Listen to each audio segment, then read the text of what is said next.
Hello friends. आज हम इस वीडियो के तहत बात करने वाले हैं डिविजिबिलिटी रूल के बारे में। ठीक है, तो चलिए फिर देखते हैं डिविजिबिलिटी रूल क्या है। सबसे पहले आता है जीरो की डिविजिबिलिटी रूल। अब जीरो की डिविजिबिलिटी रूल क्या होती है। जीरो क्या होता है कि सभी संख्याओं से विभाजित होता है जीरो, लेकिन जीरो किसी भी संख्या को विभाजित नहीं करता। जैसे अगर हम कहें 2 डिवाइड बाई जीरो, तो ये जीरो जो है किसी को विभाजित नहीं करता, इसका मान इन्फिनिटी आ जाता है। जबकि अगर हमने 10 लिखा और 2 लिखा, 2 पंचे 10, मतलब कि ये जो है 2 जीरो को विभाजित कर रहा है। ठीक है, जीरो का विभाज्यता का नियम बस यही इतना है। उसके बाद एक का नियम आता है, और एक से तो आप जानते हैं कि सभी की सभी संख्याएं जो है एक से विभाजित हो जाती हैं। और जो मेन आता है फिर उसके बाद 2 से शुरू होता है। अब 2 से चलिए हम देख लेते हैं। सबसे पहले 2 का विभाज्यता का नियम क्या है कि 2 का विभाज्यता का नियम कहता है कि इकाई के स्थान पर किसी भी संख्या 2 से कब विभाजित होगा, जब उसके इकाई के स्थान पर जीरो हो या फिर कोई सम संख्या हो। जीरो हो या फिर कोई सम संख्या हो, तो वो संख्या जो होती है वो 2 से विभाजित हो जाती है। एग्जाम्पल के तौर पे हम देख सकते हैं कि जैसे 220, 230, 244, मतलब अगर किसी भी संख्या के इकाई के स्थान पे जीरो है या फिर कोई सम संख्या है तो वो 2 से विभाजित हो जाएगी। उसके बाद हम देखते हैं 3 का डिविजिबिलिटी रूल क्या है। तो 3 का डिविजिबिलिटी रूल कहता है कि जितनी भी संख्याएं दी गई हो उन सभी संख्याओं का योग,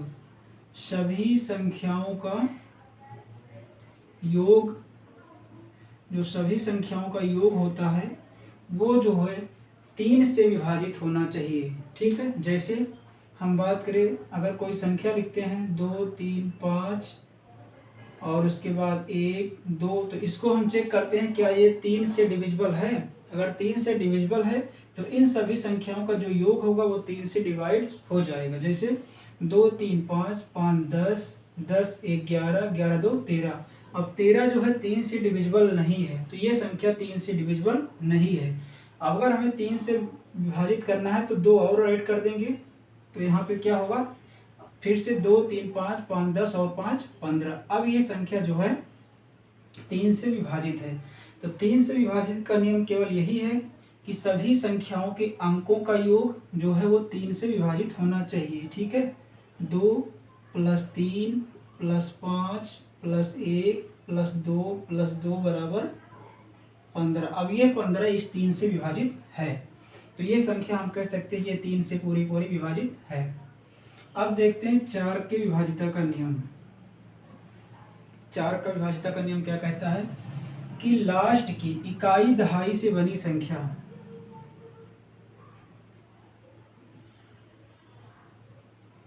इकाई दहाई से बनी संख्या 4 से विभाजित होनी चाहिए। 4 से विभाजित होनी चाहिए, मतलब इकाई दहाई से बनी संख्या वो कितनी भी बड़ी संख्या हो, लेकिन उससे उसकी जो इकाई की संख्या हो और दहाई की संख्या वो 4 से विभाजित होनी चाहिए। जैसे मान लीजिए 4, 2, 3, 5, 2, 4। अब ये कितनी भी बड़ी संख्या है हमें चेक करने की जरूरत नहीं, केवल 2 अंक चेक करने की जरूरत है लास्ट की। यदि ये दोनों संख्या 4 से विभाजित है तो ये पूरी की पूरी संख्या 4 से विभाजित हो जाएगी। जैसे अब जो 24 है ये 4 से विभाजित है, 4 छक 24, तो ये पूरी की पूरी संख्या जो है वो 4 से विभाजित हो जाएगी। मतलब इकाई दहाई से बनी संख्या को हम 4 से विभाजित करके देख लेंगे। उसके बाद 5 से विभाजिता का नियम क्या है कि इकाई के स्थान पर या तो 0 हो या फिर 5 हो, तो वो संख्या जो होती है 5 से विभाजित हो जाएगी। ठीक है, इकाई के स्थान पे या तो 0 हो या 5 हो तो वो संख्या 5 से विभाजित होगी। और उसके बाद 6 का देख लेते हैं। इसका भी अगर एग्जाम्पल हम देखना चाहें तो 5, 3, 0, 5, 5, 2, 5, 7, 5, 3, 2। तो इस प्रकार से चाहे इकाई के स्थान पे 0 हो या 5 हो तो वो संख्या क्या होगी, 5 से पूरी विभाजित हो जाती है। अब 6 से विभाजिता का नियम देखेंगे। 6 से विभाजिता का नियम के लिए आपको 2 मल्टीप्लाई 3 बनाना होता है। अब 6 से विभाजित का नियम है कि वो 2 से भी विभाजित होनी चाहिए और 3 से भी विभाजित होनी चाहिए, और 2 का हमने देख लिया, 3 का भी ऊपर देख लिया। यदि दोनों से विभाजित है तो वो संख्या क्या होगी, पूरी की पूरी 6 से विभाजित होगी।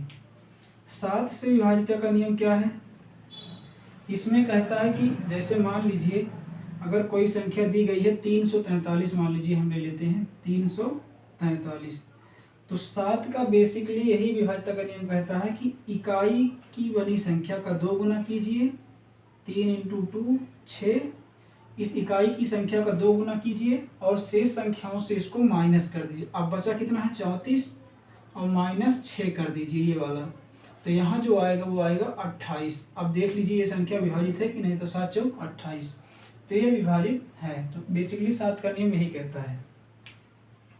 उसके बाद हम चेक करते हैं 8 का। तो 8 का क्या कहता है कि इकाई दहाई सैकड़ा, इकाई दहाई और सैकड़ा, लास्ट के इकाई की संख्या, दहाई की संख्या और सैकड़ा, मतलब लास्ट की 3 संख्याएं, आप 1 2 3, लास्ट की 3 संख्याएं आपको चेक करना है। वो यदि 8 से विभाजित हैं तो पूरी की पूरी संख्या 8 से विभाजित हो जाएगी। उसके बाद 9 का डिविजिबिलिटी रूल आता है। 9 का क्या कहता है कि सभी संख्याओं का योग, सभी संख्याओं का योग, सभी संख्याओं का योग, सभी संख्याओं का योग कर दीजिए। यदि वो संख्या जो है 9 से विभाजित होती है तो ये पूरी की पूरी संख्या विभाजित हो जाएगी। ठीक है।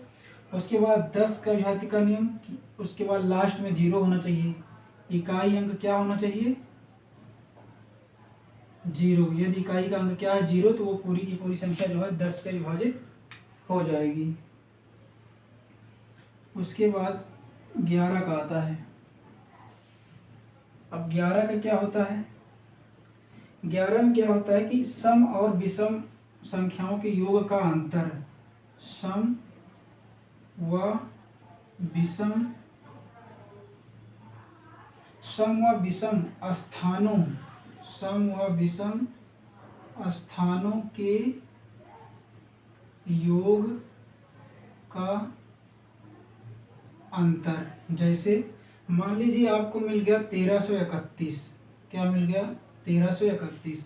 अब ये विषम स्थान है, ठीक है, और ये ऊपर ये दूसरा स्थान क्या है, दूसरा और चौथा सम, तो इनका जोड़ 4 और इनका जोड़ 4, तो इनका क्या आना चाहिए 0।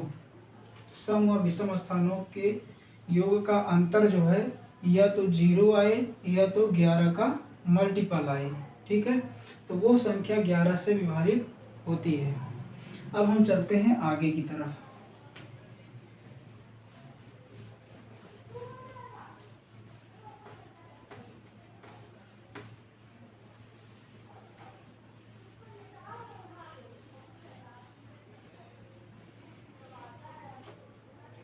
अब हम देखते हैं 12 का।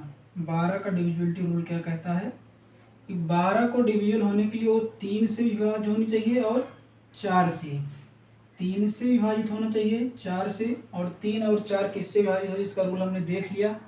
और उसके बाद इसी प्रकार से यदि हम बात करें कि 15 का भी देख सकते हैं, 15 के लिए वो 3 से विभाजित होनी चाहिए और 5 से विभाजित होनी चाहिए। ठीक है, और उसके बाद हम देख लेते हैं 24 का। 24 के लिए आपसे वो 8 से विभाजित होनी चाहिए और 3 से विभाजित होनी चाहिए। और इसी प्रकार अगर हम बात करें कि 72 वाली संख्या किससे विभाजित, तो ये होती है 8 और 9 से। और 77 की बात करें तो ये जो है 11 इंटू 7, ये 11 से विभाजित होनी चाहिए और 7 से भी विभाजित होनी चाहिए। ठीक है, तो ये कुछ डिविजिबिलिटी रूल के कुछ इंपॉर्टेंट नियम थे। अब हम कुछ प्रश्नों को देख लेते हैं।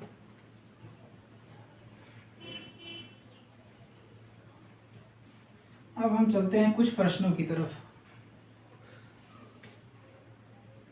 जैसे पहला प्रश्न है हमारा कि 17 और उसके बाद यहाँ पे x, यहाँ पे 3, ये कह रहा है कि 3 से विभाजित है, 3 से विभाजित है, 3 से विभाजित है तो यक्स का मान क्या होगा। ठीक है, ये 17 यक्स 3 से विभाजित है तो यक्स का क्या मान होगा। तो यहाँ पे आप क्या करेंगे कि आप जानते हैं कि 3 से विभाजित का नियम जो कहता है कि सभी संख्याओं को जोड़ लीजिए। यदि सभी की सभी संख्याएं 3 से विभाजित हो रही हैं तो यहाँ पे वो संख्या 3 से विभाजित होगी। अब यहाँ पे हम जोड़ेंगे 1 + 7 + यक्स + 3, तो 7 1 8 3 11, 11 प्लस यक्स आ गया। अब बताइए हमें कि यक्स की वैल्यू क्या रख दें कि ये जो है दोनों जुड़ के 3 से विभाजित हो जाए। ठीक है, तो आप जानते हैं यदि यहाँ पे यक्स के स्थान पर हम क्या रख दें, 1 भी रख सकते हैं। यक्स के स्थान पर यदि हम 1 रख दें तो ये जो है 11 + 1 ये क्या हो जाएगा 12, और 12 क्या होगा, ये 3 से डिविजिबल हो जाएगा। ठीक है, तो क्या हो जाएगा 3 से डिविजिबल हो जाएगा। आगे चलते हैं।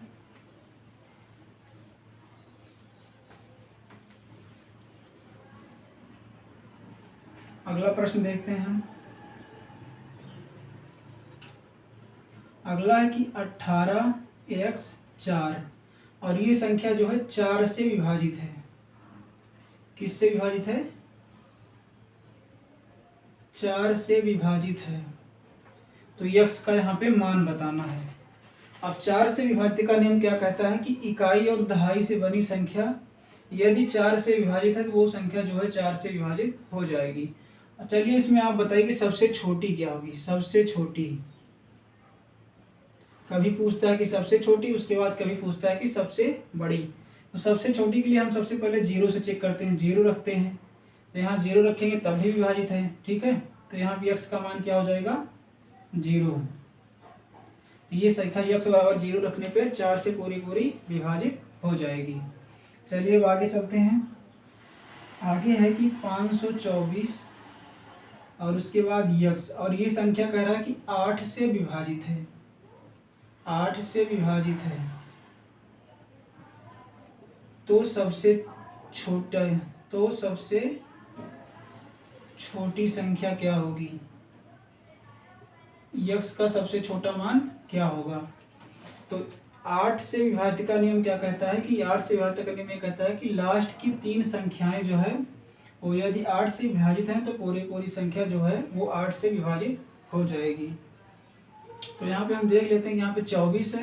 यहाँ पे हम सबसे पहले छोटी संख्या की बात करें तो 0 रखना शुरू करेंगे, 0 रख के तो 240 हो जाएगा, और 8 से चेक करेंगे तो आप 8 से 24, मतलब पूरी संख्या ये विभाजित है। ठीक है, तो यक्स का मान यहाँ से क्या आ जाएगा 0। ठीक है, आगे चलते हैं। आगे है हमारा कि 4 3 2 1 5 6 1 यक्स वाई, ये 9 से विभाजित है। किससे विभाजित है, 9 से विभाजित है, और आपको दे रखा है कि यक्स माइनस वाई बराबर 4, तो √2x + 3y का मान बताना है। ठीक है, दे रखा है कि 4 3 2 1 5 6 1 यक्स वाई, ये पूरी की पूरी संख्या 9 से विभाजित है, और यक्स माइनस वाई बराबर 4 दे रखा है, तो 2x + 3y का मान क्या होगा। अब देखिए यहाँ पे आपको यक्स और वाई का ऐसा मान रखना है कि जो यक्स माइनस वाई का अंतर आई ये क्या आए 4 आई। तो चलिए हम चेक करते हैं। पहले तो ये कितना बन रहा है इसका जोड़, 4 3 7 2 9 10 5 15 6 21 1 22, कितना बन रहा है 22। अब बताइए हम यक्स और वाई के स्थान पे क्या रखें कि अंतर इसका 4 आए और इसको जोड़ने पर कि वो भी 9 से विभाजित हो जाए। तो सबसे पहले हम चेक करते हैं, इनको अंतर ही देखेंगे।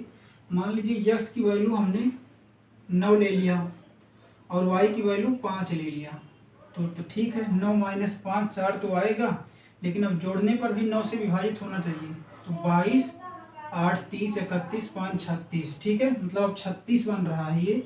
तो ये 9 से विभाजित भी है और x माइनस वाई का अंतर 4 भी है। तो x यहाँ से क्या आ गया 9 और y क्या आ गया 5। यहाँ पे मान रख दीजिए 2 × 9 + 3 × 5, 18 + 15, तो क्या हो जाएगा √33, ठीक है। तो बेसिकली डिविजिबिलिटी रूल इतना ही था।